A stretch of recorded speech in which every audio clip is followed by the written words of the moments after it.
Welcome back, everyone. Day 19 of our SAT Math Prep journey, and we're getting everyone ready for the August SAT to hopefully score a 750 plus on their math section. Today, we'll be dealing with more problem solving and data analysis problem types, and we're going to dive straight in over here to our first problem, which is this one.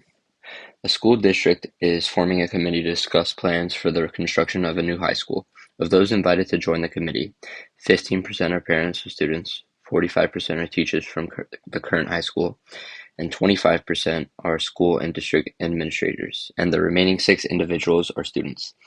How many more teachers were invited to join the committee than school and district administrators? Okay, a lot of words, a lot of numbers. We're going to start with our one non-percentage we're given.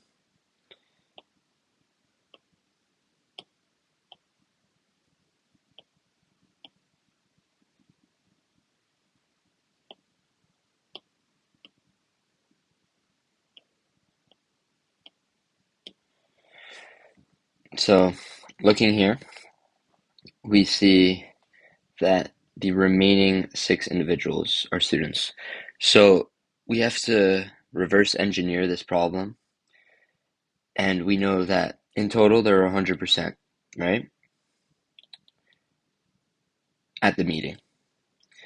And breaking this down, there are 15% that are parents, so we're going to subtract 15%. There are 45% that are teachers, and there are 25% that are school and district administrators.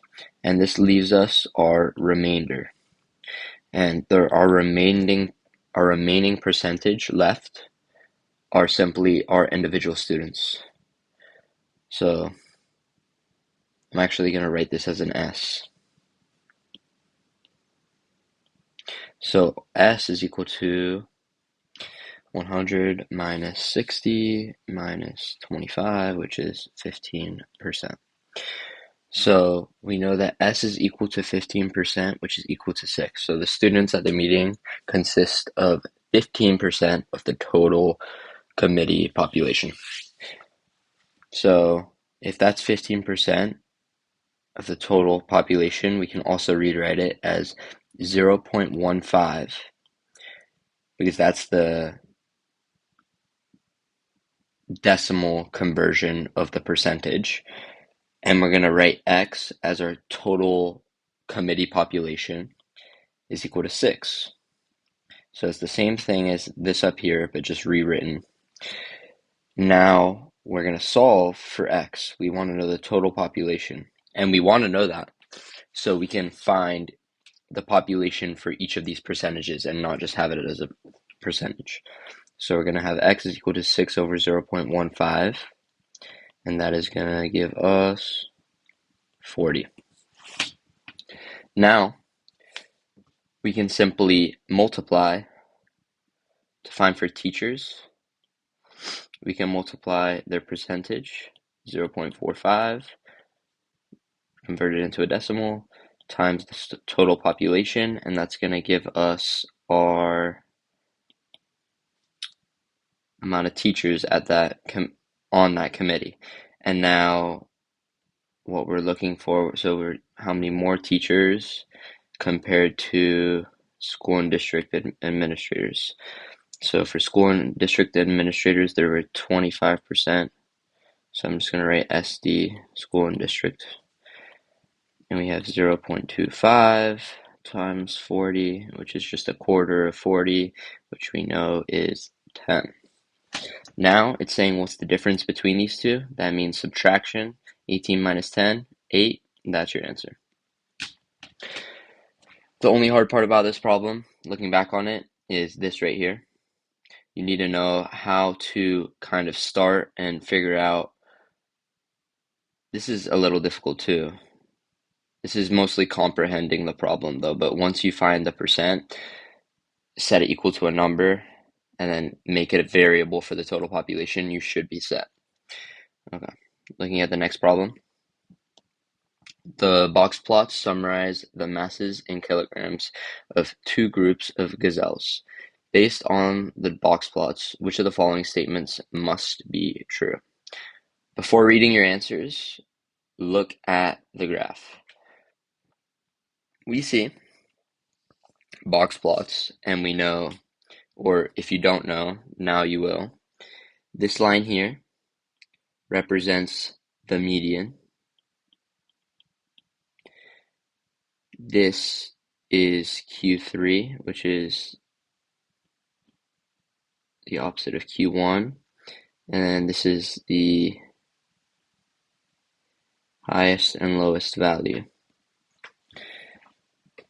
So, if you're trying to find the range, you would subtract this one minus this one, or this one minus this one respectively, depending on which group. If you're trying to find the interquartile range, it would be Q3 minus Q1. And if you're trying to find the median, you just simply look at the middle line inside the box. So, looking at our answer choices, our first two are talking about the mean. The mean mass of group 1 is greater than the mean mass of group 2. And then it's just vice versa for the second one. But we have no clue what the mean is from a box plot. We can't figure it out. So, since the question is saying which of the following statements must be true, we have no idea if those are true, so there's no possibility that they must be true. Okay, and then C or D, the median mass of group 1 is greater than the median mass of group 2. So C is pretty straightforward. We see it in the graph. Median is greater than median of group 2. And that means D must be incorrect because it's not less than group 2 for the median. Just know how to read your graphs. Box plots are not commonly showing up on the SAT, but just know, just in case, the middle line is that median. In a bag, there are 7 red, 4 white, 33 blue, and 33 yellow cubes. If one of these cubes is selected at random, what is the probability of selecting a cube that is neither blue nor yellow? Okay, if it's neither blue nor yellow, we know that it can be red or white. Since it's only one, it can't be both, so red or white. That means we can add the total number of these and divide it by the total number of total cubes. And that's going to give us our probability for neither blue nor yellow. So we have 7 white, or 7 red plus 4 white, and then we have 7 plus 4 plus 33 plus 33 for our total number of cubes. So I'm just going to write this simplified down. 11 plus 66, which is 77, and then this is going to be equal to 1 over 7. And that's going to be your answer for this problem. Okay, looking at the next one. The table below shows the number of state parks in a certain state that contains camping facilities and bicycle paths. If one of these state parks is selected at random, what is the probability that it has a camping facility but not a bicycle path? Okay, so has a camping facility, does not have a bicycle path. This is the number we're looking for, but over what? So we know our numerator is 5, but we don't know what our denominator is. Our denominator is going to be the total number of parks since it's a state park selected at random. There's no restriction on the total, so we know it's 5 over the total, but we don't know what that total is, so we need to add up on the chart. So there are two ways to do this. We can add horizontally, or we could add vertically. I'm going to go with horizontally, just for cleanness. So we have 20 plus 5, which is 25. So that's our total number of has camping facilities, state parks. And then we need to find the total that does not have camping facilities. And that's going to be 12. And then we add that for our total, which is 37. So this is our total amount of state parks that are available for selection in this experiment. or survey. And we're gonna put 5 over 37, and that's gonna be our probability of the camp or of the state park having a camp facility but not a bicycle path. 5 over 37, that's our answer. And yeah, I hope this helped, and please subscribe if you're gonna keep joining me on this journey of the 50-day series.